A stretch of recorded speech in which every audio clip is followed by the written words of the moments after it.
back to Wednesdays with Watson. If you've been following my journey by now, you know that my name is Amy Watson and I am your host.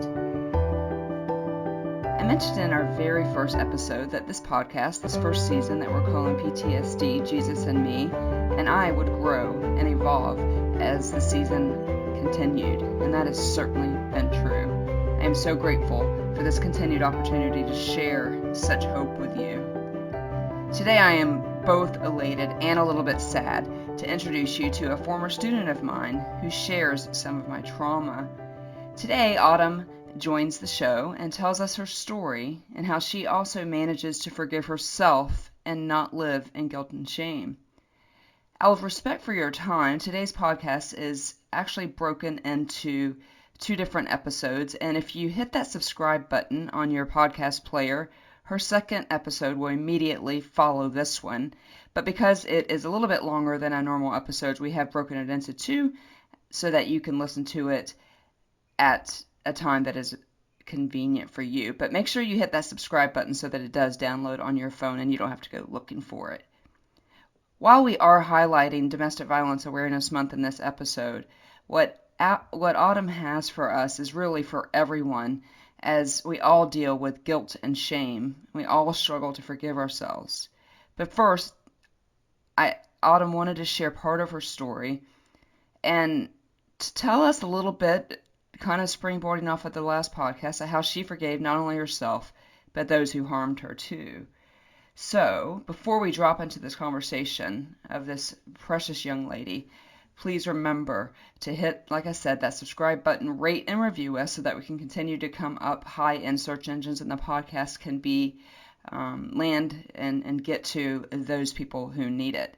But let's drop into this conversation with her, and we'd also like to welcome a community that can now have access to these episodes in the deaf community, as Autumn, who is our guest, is translating these episodes into American Sign Language, and that can be found on our YouTube channel, which is also in the show links as well as the rest of our socials. So here we go. Let's drop into this conversation, this first part of the conversation with Autumn, as she tells us a little of her story.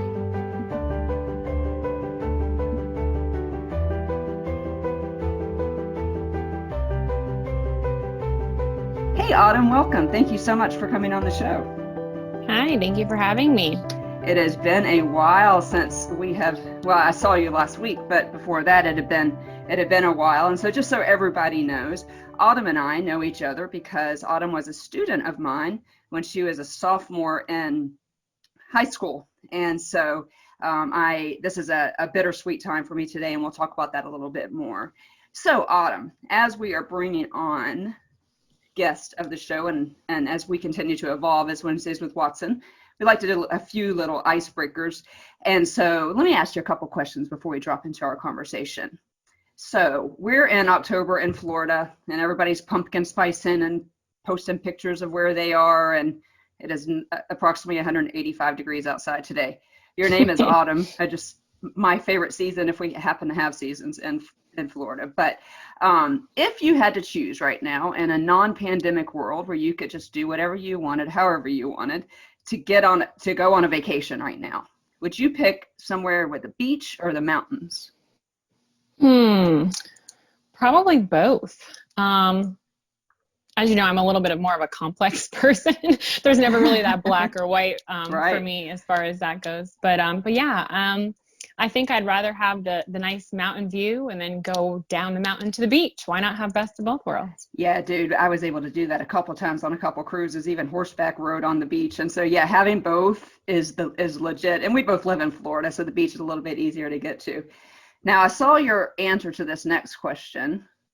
I don't even know if I want to ask you this question, but as everybody knows, I am a football fan. What is your favorite football team? I'm a football girl too. However, I know you're a Jags fan. I'm definitely more of a Seahawks girl. I like Atlanta also, but I like me some Clemson too, which college ball. They're doing pretty well this season, if I might add. Just a little bit. That's why I was like, I don't want to know if I want to ask you this question because, back in the day when Florida State had a team, Clemson was one of our nemesis.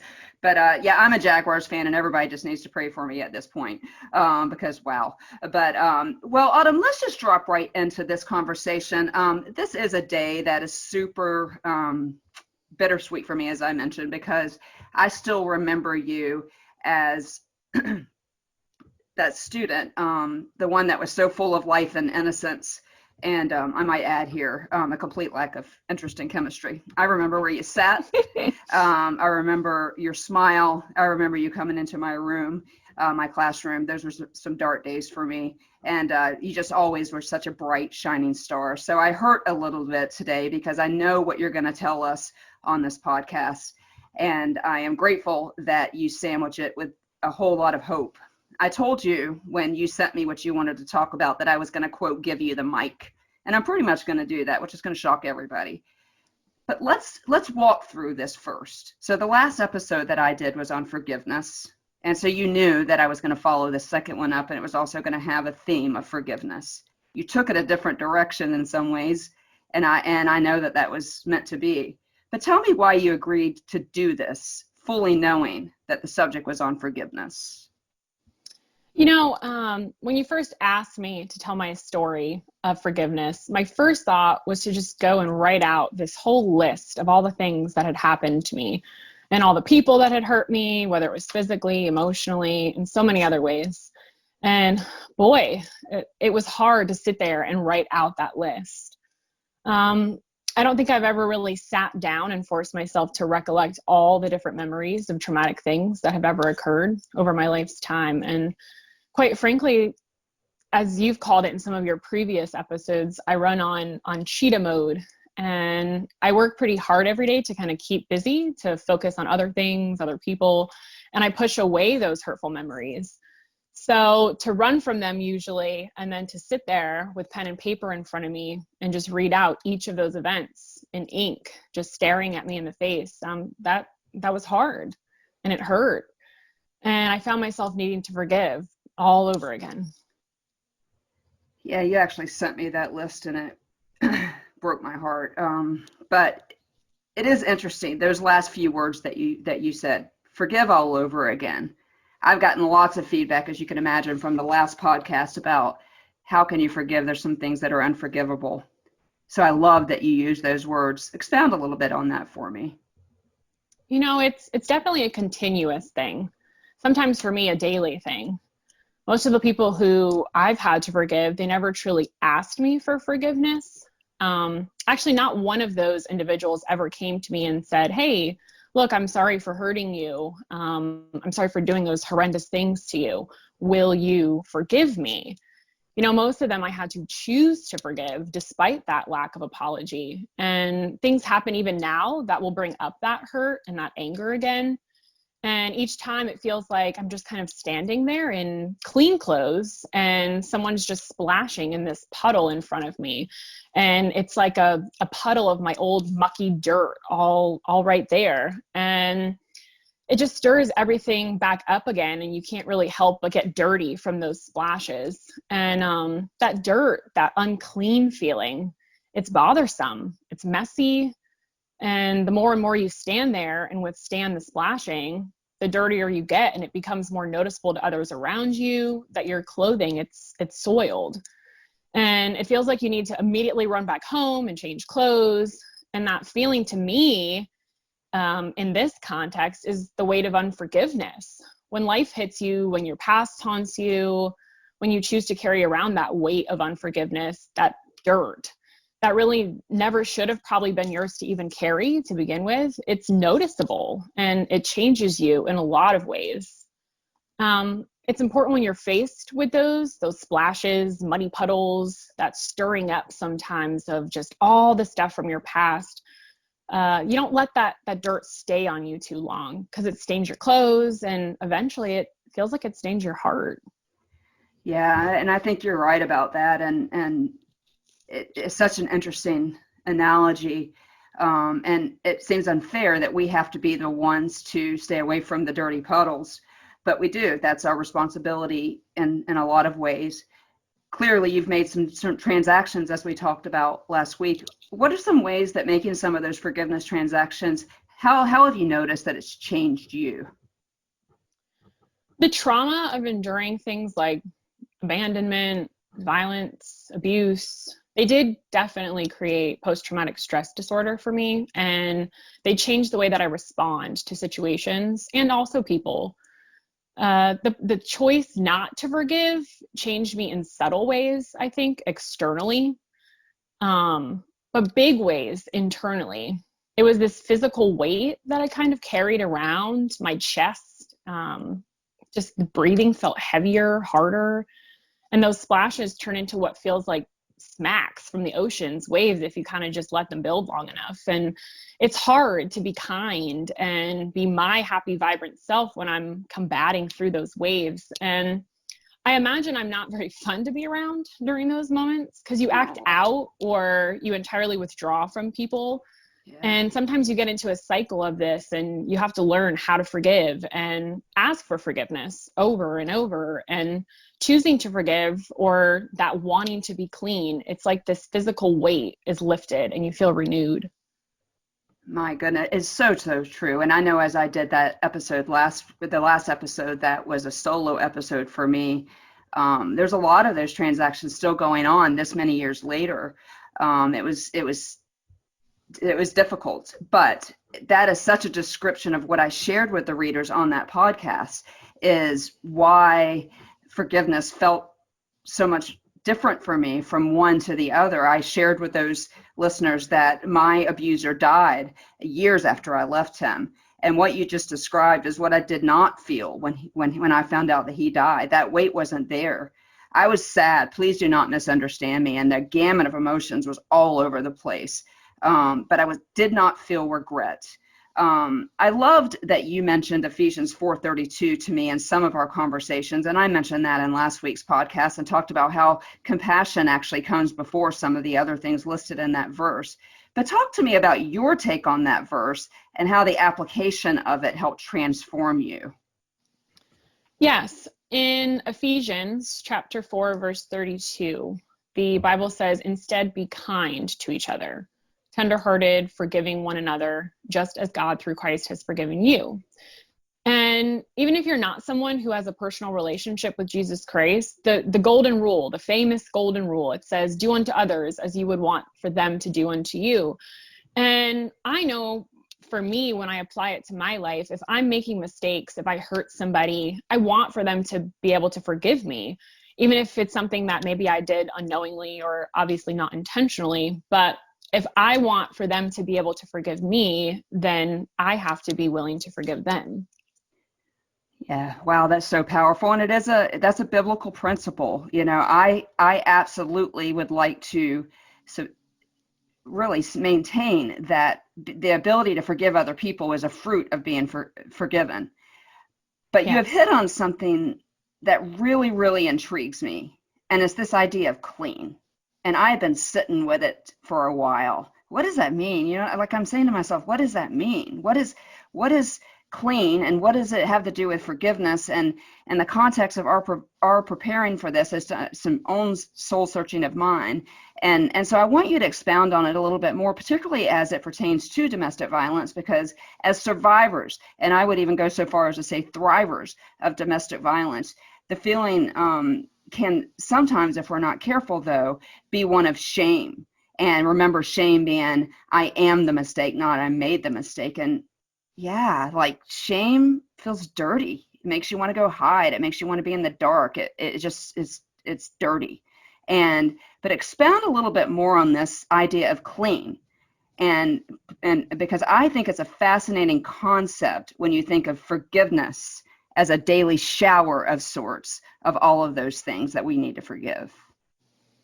Yes, and who likes dirty clothing? I don't like my clothes to be dirty. I don't like people staring at stains. I always get paranoid that they're looking at them or something. So I certainly don't want those stains to sit there long and then soak into your heart, as I had mentioned before.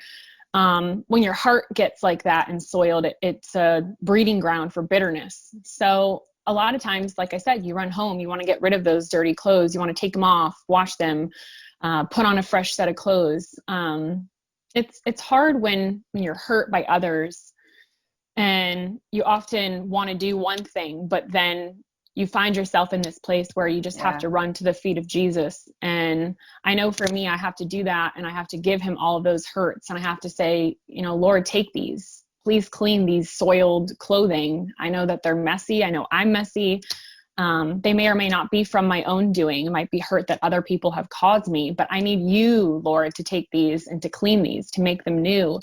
And I need you to forgive me and help me forgive those, just as he's forgiven us time and time again. Yeah. And like we just kind of said, like the ability to forgive somebody is often the fruit of being forgiven. And I have found that he has the best washer and dryer for those clothes we wear, those of shame, those of hurt, those of resentment, those of bitterness. And Autumn, I get messages all the time from people asking me, especially after this last podcast, how I could forgive, even calling some things unforgivable, even friends of mine that know what I've gone through and said that was unforgivable. And when they ask me that question, because we're talking on an episode called PTSD, Jesus and Me, so I'm not trying to hide my faith at all, and neither are you. But I really struggle when people don't share my faith, because the answer keeps coming back to the great cleaner of the dirt. As I previously mentioned, you and I share a trauma. And I want you to tell me a little bit about that. And listeners, I also want you to understand that Autumn has 3 children. And so I am allowing her as much or as little, I'm allowing her all kinds of freedom, all the freedom she wants to share as much as she feels comfortable. But when we talk about our faith and we talk about forgiveness, and even if you don't share our faith, Autumn is sharing things that also are just normal, like she said, golden rule stuff, but shame is such a part of domestic violence. And since we are highlighting this month, I want you to tell me as much as you feel comfortable of your story. Sure. So I know a part of your story and a bullet point on your own list of traumas is the domestic violence that you endured during your marriage.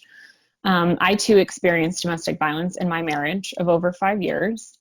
And it's one of the things I really hate to have with you in common. However, I'm so grateful for your strength. And I did want to mention that, and your hope and your own story of continued forgiveness, because it has taught me a lot. And I'm grateful for this platform and for your podcast that has been created to give others that ability and chance to experience that hope and that strength too.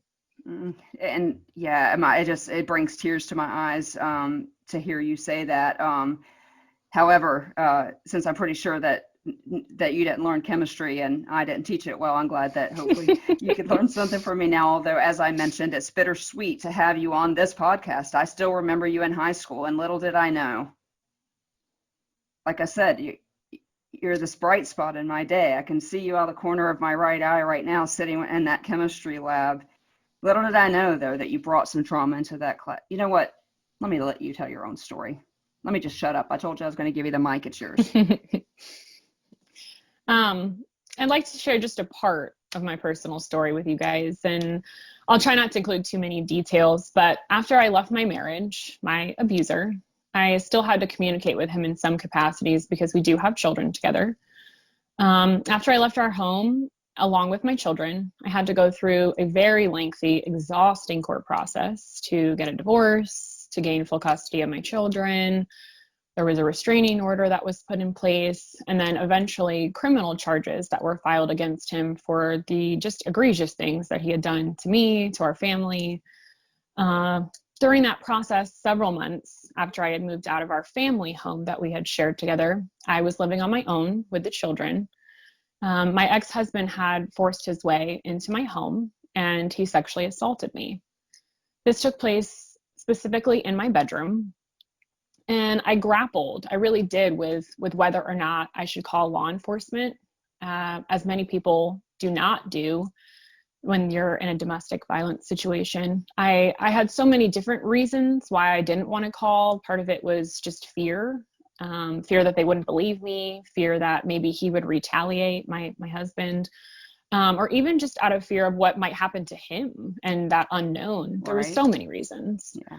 But this time, my family, I had reached out to them for probably one of the first times in all of the different things that had happened to me. And they had encouraged me to call. And so I did, finally, at that time. Yeah. And I'm so grateful. We mentioned so often, and again, shame could have stopped you from doing that and almost did stop you from doing that, because a lot of people don't understand that there is sexual assault inside marriages. There is such a thing as marital rape, and there is such a thing as all of those. And so I can see why you would have all of those fears. But I do want to interject here how vital it is as we continue as one of our C's on this podcast to talk about community, as we always talk about. I know some of your family, and I'm so grateful for them and that you had the courage to tell them. I didn't have that courage, or family, but I did not have that courage like you did, and so that is just a fruit of what you talked about earlier about this desire to not be dirty and to be clean and to forgive. And so I'm learning from you today. But tell us what happened after that.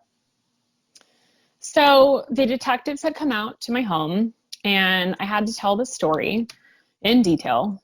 But unfortunately, it wasn't just one time. It wasn't just two times. It was, from what I remember, at least three separate times that I had to explain the events that had just happened to me.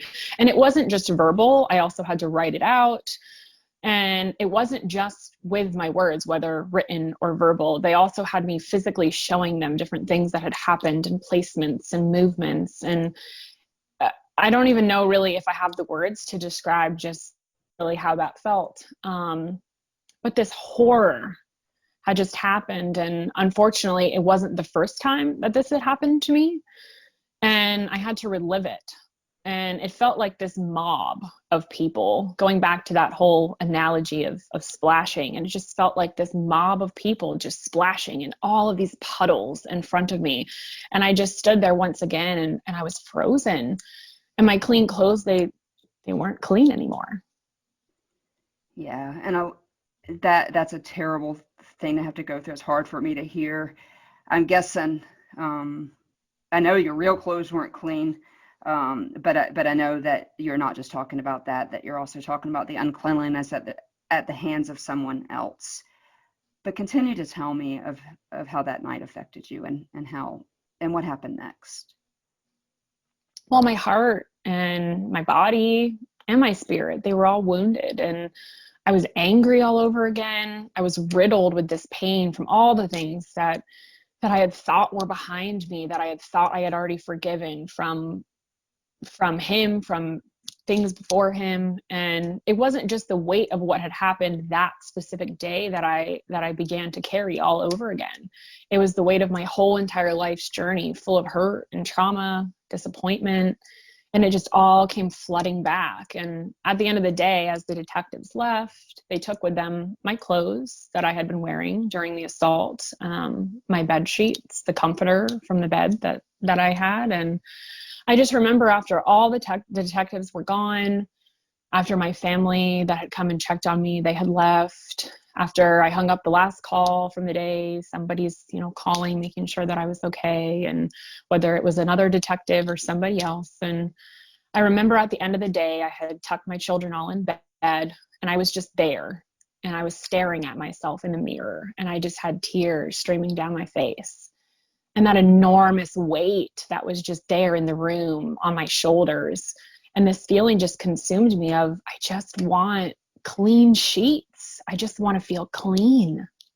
Yeah, and it was something tangible that you at that point, it was like, I just want to put clean sheets on my bed in the very unlikely event that I'll sleep for the next 7 to 10 days. But this Yes. literally, even, it just gives me chills. This desire to be clean is universal. We all have those dark corners of our heart. And when I think of forgiveness as dirty, or unforgiveness, excuse me, as dirty, it really does reframe it for me. It sends me back to that star again of the story, because he is the only one there's this awesome song. It's an old hymn. It's There's Power in the Blood. And Mm-hmm. there's some newer versions of that song where they repeat, there's power, power, power, power, power in the blood. But we'll talk about that a little bit more. But it just reframes it for me, and it absolutely sends me back to the star of the story. But you wanted to be clean, and so tell me what happened next. I know that you didn't make any transactions of forgiveness that night, but life went on, and so I know in that moment you could tell me about that moment. But tell me, what next? So honestly, in that moment, no, I didn't make any type of transactions or forgiveness. That was the last thing really on my mind. But As it should have been. yeah, and I thought of all the other people really who had been in similar situations to mine, and I wondered if they had felt the same way, if they had these years of ongoing just weight of heaviness, whether it be unforgiveness for other people, or how they were feeling in those moments of just trauma. And if they also, especially assault victims, if they had this overwhelming feeling of just wanting to be clean, a clean slate and clean sheets. Yeah, and almost like a do-over, right? Yeah. You had mentioned to me so many years ago, and that your healing of that, which you're going to continue to talk about, it shows in your heart, because in that moment you thought of other people. And I remember that 10th grade autumn, because those were some dark days for me. And like I remember like little things, like I wasn't supposed to be drinking caffeine, and you and Alexis, who we're going to talk about here in a few minutes, would always steal my caffeine from me.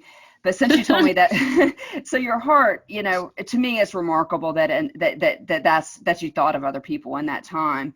But this idea of being clean, and it's why I wanted you to come on during Domestic Violence Awareness Month. But I want you to keep talking, because I know where you're going, and I can't wait for our listeners to hear your heart, as they're already hearing your heart, but by hearing what you're taking from that night. But it is simply extraordinary to me, and what you're gleaning with. And right now, as I'm looking at you on this Zoom meeting, which I'm trying not to do because I'll cry, you are gleaning with clean clothes. But you had to forgive somebody else to be all the way clean, to get those emotional clothes clean. Would you mind sharing with us who that person is?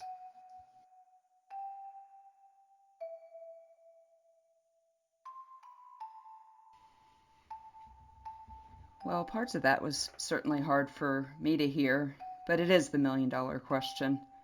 Who else, possibly, could she have needed to forgive?